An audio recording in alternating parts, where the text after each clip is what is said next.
there. I didn't see you. My name is Jazz with a Z, and I'm here to tell you the story of how I broke my ankle.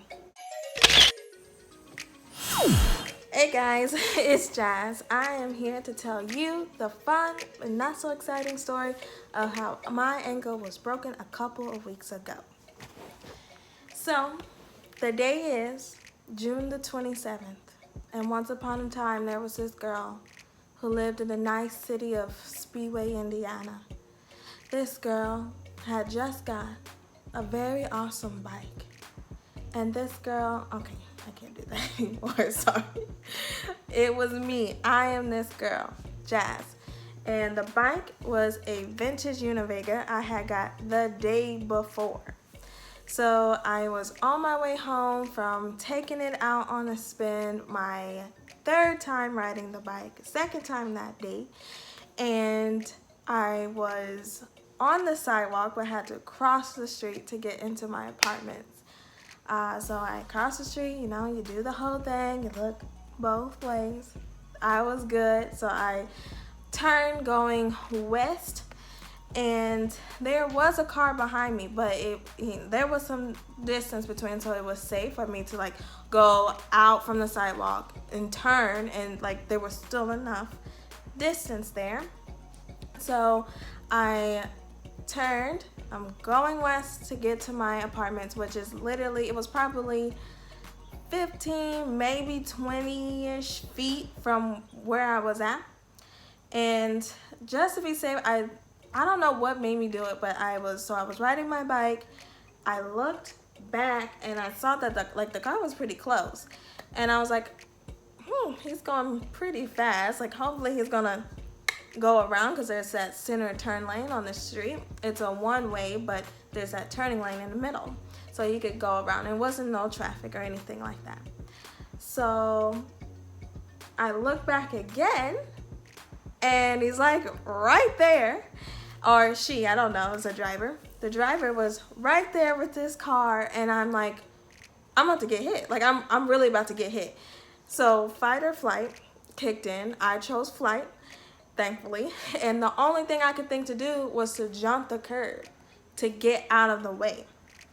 And I was, in my mind, I was like, there's no way this is gonna happen, because it was a pretty high curb.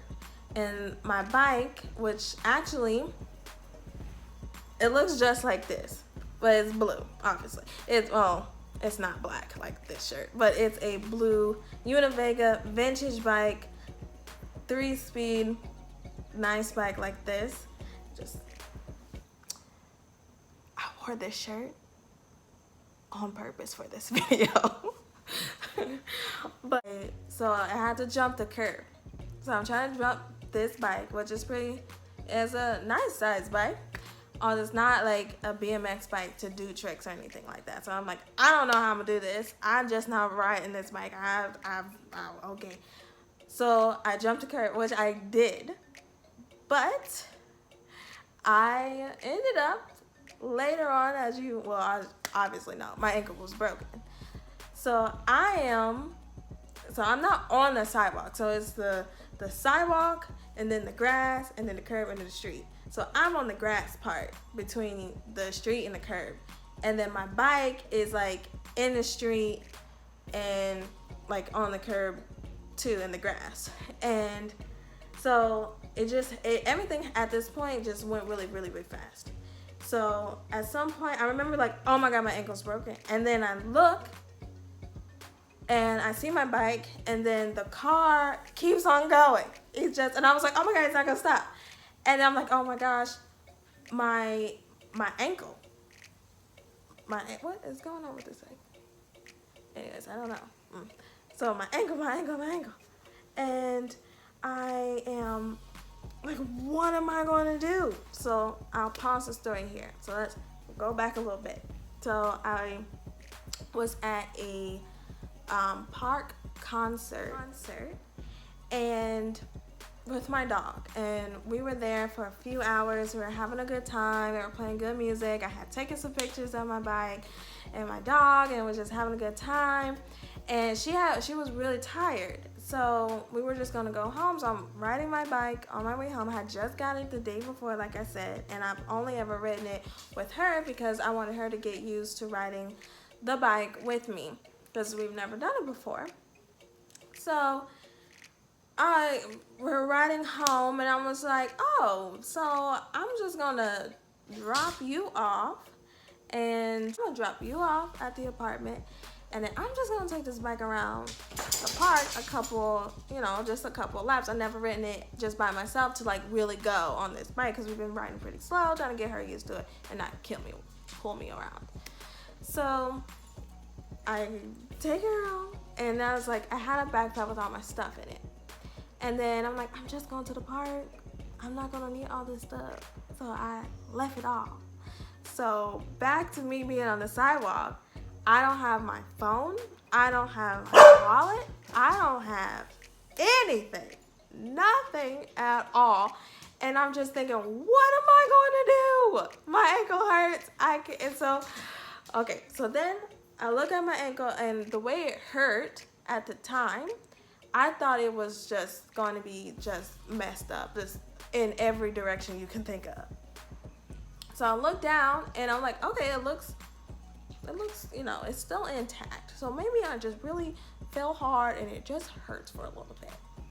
So I get up and I try to walk and I was like, whoa, this is not about to happen. This is not happening. I'm not walking. Like, I don't know. I'm going to crawl to my apartment to try to get my stuff and call 911. But thankfully, which I am so grateful to this woman, she was behind the car that ran me off the road. And she pulled up, she's like, oh my God, are you okay? Did he hit you? Like, are you okay? And I'm fine. I don't think he hit me. Like, I can't walk. My ankle hurts. Like I'm still sitting down because I wasn't walking anywhere. My plan was to crawl and scream for help or something. And she was like, oh my God, what are you gonna do? I was like, I don't know. And she was like, what about your bike? And I was like, I don't know. And she's like, I'm calling 911. So she calls 911. She calls 911. And I'm still sitting down just like, oh my gosh, what is happening right now? And the fire truck comes, the ambulance comes, and we're all sitting here on the street. They get out and they're asking me questions and talking to the lady that stopped. And they're like, all right, so we're going to take you to the ambulance. We're going to have to get you up. You have to get in this gurney. And I was just like, what? And I'm low-key so annoyed because I don't have health insurance. So I'm just thinking, this is expensive. I'm gonna have to get in this ambulance and it's just gonna be so expensive. I was like, but at the same time, back in my mind, I'm like, this is gonna be so much fun. I've never been in an ambulance before, but this is gonna be like cool. I've never been in one, so let's do it. And my ankle, like, oh my God, my ankle. So they get me up on a gurney and they take me to the hospital. Side note, it was cool to be in that ambulance.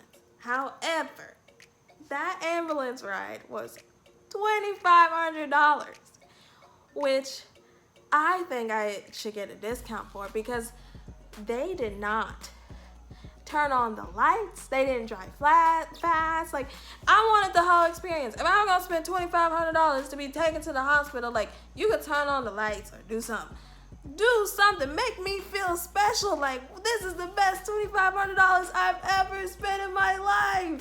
Like, I want the full effect. When I bought my car, they put a bow on it and let me take a picture of it because they knew I was gonna have to make that payment for a very long time. They did not do anything. So anyways, back to the story. In the ambulance, and the paramedic, asked me questions, and then he takes my shoe off and my socks off, and he's looking at it. He was like, I really don't think like this is broken. Like, you probably rolled it. Like, I've had a lot of sports injuries. This is probably just rolled. Like, it's not that bad. You know, you're going to be fine. Like, it's just going to be a couple weeks and you'll be back up. You know, it's going to be good. I told him, like, I just got this bike. I can't believe the bike. Oh, my bike. Let me backtrack a little bit. So the lady was like, what are you going to do with your bike? So I'm on the girl. She said, what are you going to do with your bike? I was like, I don't know. And the fireman, he was like, do you live in that building over there? And I was like, yes. And he's like, okay, I'll put your bike in the building for me. So thank you to the fireman that put the bike in my building, because I was so concerned about that bike. I love that bike. It's so cute. I'll put a picture of it, hopefully up, of my bike. I love it so much. And definitely 100% shout out to the wonderful, wonderful woman that stopped to help me, because you have no idea. Hopefully you can find this. I'm That Girl on 25th Street in Speedway. Thank you. Thank you, thank you, thank you. Hospital, I'm in the room, like, I don't have a phone. I need to call my mom. Nobody knows I'm here. Nobody knows what's happening. Nobody. So the nurse comes in. I'm like, I need a phone. Do you have a phone? And she was like, yes, I'll get you a phone. You know, let me get all this stuff done here, and we'll get you a phone and call your mom. And then she doesn't come back. And I'm like, I don't want to call my mom. Like, so then I'm waiting for this phone, and they don't give me a nurse call button. So people are walking by. I was like, excuse me. Oh. And someone, excuse me. And then one lady that actually turned around, I was like, can I use your phone? And she was like, no. Well, she was a patient. And if someone asked me in a random hospital room, can I use your phone? Like, I don't know. Maybe I say no too. I don't know. But she said no. So then the insurance people came in, and I was like, she was about to leave, and I was like, can you ask the nurse if I could use her phone? I don't have my phone. When I tell you, being without your phone is the scariest thing in the whole wide world. They give me a phone, I call my mom. My mom is like, what? My dad is like, what? And then this is what I tell them. I was like, they're like, okay, we're on the way. And I said, but can you please first stop by my apartment and check on my bike, please? Like, I'm so concerned about this bike because I just got it. The bike is awesome. So anyways, I just got this bike. So I'm like, I'm fine. Like, I'm not in dire need for you to come here. Like, I've been here for this long without you. Can you check on my bike? I don't want to take it. Like, and I'm gonna be mad. I'm gonna have, rolled ankle and no bike. It's just gonna be gone. I had it for one day. And they take me back for x-ray. I meet my doctor. He comes in, he looks at it, he's like, it's not broken. He's like, it's no way. There's barely any swelling. He's like, you probably just rolled it and sprained it pretty bad. Like, there's no way your ankle's broken. So I'm like, cool. Like, I'm about to get back to my life, get back to my bike, couple of weeks, out of here. I go to x-ray, get the x-rays in, the screen and the computer and everything. And he was like, dude, your ankle's broken. I said, no, you told me it wasn't broken. You lied to me. You can't tell me that. And so, yeah, it was broken in 3 places. And he was like, yeah, it's broken. He said, I've got more bad news that you might have to have surgery. So he showed me how it was broken. And because there was another piece they couldn't really see. So it was my tibia and fibula. And I'll try to put a picture up. It was gnarly. So he puts a splint on, and I'm out the door. And I follow up with the doctors 2 weeks later. So what was explained to me when I was in the emergency room was, best case scenario is broken. You will go on with your life. Like, it will heal and you just go on. Worst case scenario is the break is way worse than what we can see right now with these x-rays, and you have to have surgery. So I follow up with my with the surgeon, orthopedic specialty. 2 weeks later, get more x-rays. And can you guess which scenario I was able to, I had to participate in? The second scenario. It was worse than what they had anticipated. So how I think it was explained to me is, so it was broken into 3 places like we had said. However, it rolled. My ankle also rolled, but it didn't just normally like a normal rolled ankle. It like rolled and then rolled or something. So there was this big gap. Well, not that big, but like a 4mm gap between the ankle and the joint, like the socket. And that was a problem. Like that would cause me so many more problems in the future. So I had to have surgery. And so I'm in there, I'm so disappointed. I was just like, are you serious? So basically I'm starting over. So I had done 2 weeks thinking, oh, okay, maybe I only have 4 to 5 more weeks to go. Like, woohoo, yay. No, I got to start over. And so, I mean, I didn't cry, but I was like super disappointed. And then I was like, okay, so when I have this surgery, and blah, blah, he was like, well, the surgery will be tomorrow. Are you serious? I have to have surgery tomorrow? And so what I thought was happening was that they were putting 2 screws in. They were going to put a screw in this way and I put a screw in that way on my ankle. So like a screw here and then a screw there, like over here. The surgery was, I will maybe do another video about that, but because I don't want this video to be too long. But I have the surgery and I've never had surgery before. So I've never had surgery, I didn't really know. And like that was interesting. And it was interesting. They did an ultrasound to figure out, because it was going to be like I don't know, they had to do an ultrasound to figure out where they was going to put the block or something. And they were like, okay, we're going to give you this medicine and it's going to, like, you're just going to relax. You're just going to be relaxed and everything. We're going to do this ultrasound. And so they give it, I had an IV, so they give me the medicine. I don't remember anything. I remember laughing because they got the ultrasound thing and he put that jelly on there. I thought that was, I guess it's funny now still, but I was just like, well, if there's a baby in my leg, like I'm so childish. But so yeah, I remember laughing, and then all I remember is like them being like, all right, we're gonna put you on the table now. And I'm like,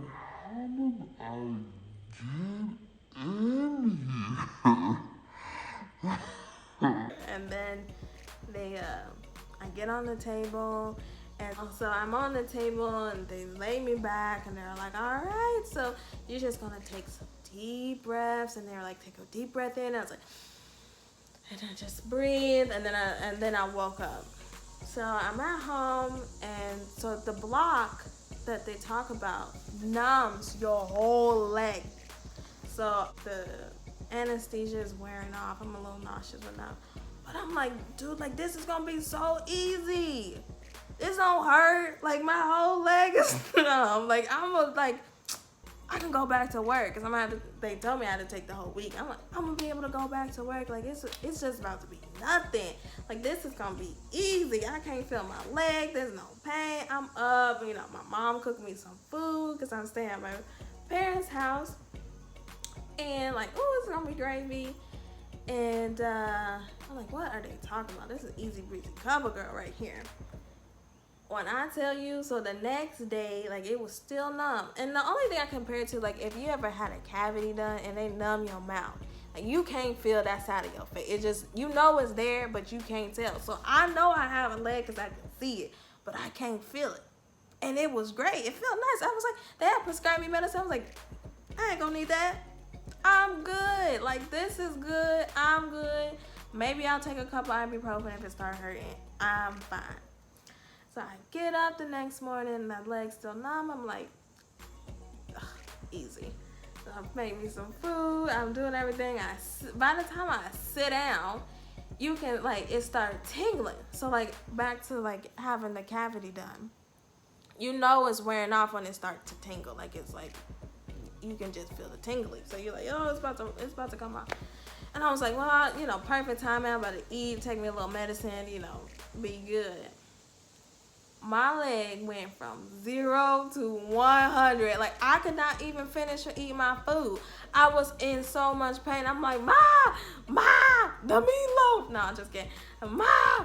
And she's coming. She's bringing me meds. I'm trying to take it. I'm in pain. Like the pain hit hard. And I was like, where did this come from? Like I was literally just numb-legged over here. And now I'm in just full-blown pain. So I'm crying and trying to get... The recovery was long. That's a long story short. It was rough. It was not easy. So if you ever have to have surgery on your leg, just know that numbness will wear off. And it will suck. So just be ready. I had that surgery. The good news is, as we wrap this sucker up, is that Monday I go in for my appointment, and hopefully, fingers crossed, they tell me that I can be weight bearing, because I have been non-weight bearing since June the 27th. And I want to do another video on different things that would be beneficial when you're non-weight bearing and trying to get around. But I've had so many great people that I'm grateful for helping me during this whole time, from my coworkers, my parents, my friends, my neighbors, my family. Like, oh my gosh, like the love is surreal, like for real. Like even strangers, like when I'm at the grocery store, so many people are like, oh my God, are you okay? Or if I'm at a store, do you need to sit down? They have been so good. I am so grateful for every single person that has helped me. Like everyone has been so good to me. My neighbors, everything. Because my apartment, I lived on the 3rd floor with no elevator. So I had to hop up there. That's why my leg's so strong in that last video. I've been hopping upstairs for a minute. I just moved, staying with my parents since the surgery. So the 2 weeks before that, I was in my apartment. I was still going to work. I was up and down them stairs. I had people come help me with Josie, which was so just like, I guess it's a shout out video now. Thank you. Mwah. Thank you to everybody. But yeah, so hopefully Monday I can walk. I am going to record that. And I plan on recording my journey through physical therapy, because I gotta go back. I have to go to some physical therapy. I'm gonna build this muscle back up, which is gonna be another fun journey. I'm just trying to get through all of this. It has sucked. I won't say that. It has been an experience, because I am so grateful to still be alive. I am grateful that it's just my leg, because it could have been my life. Like, I don't know if it's if you live in Indiana, if it's all the road construction, but people have been running over people with bikes and just leaving this scene. Like a couple of people have died. So like it's a real serious problem that we're having, where bicyclists and cyclists are just being run off the road by cars and no one is stopping. Like, please stop if you hit someone.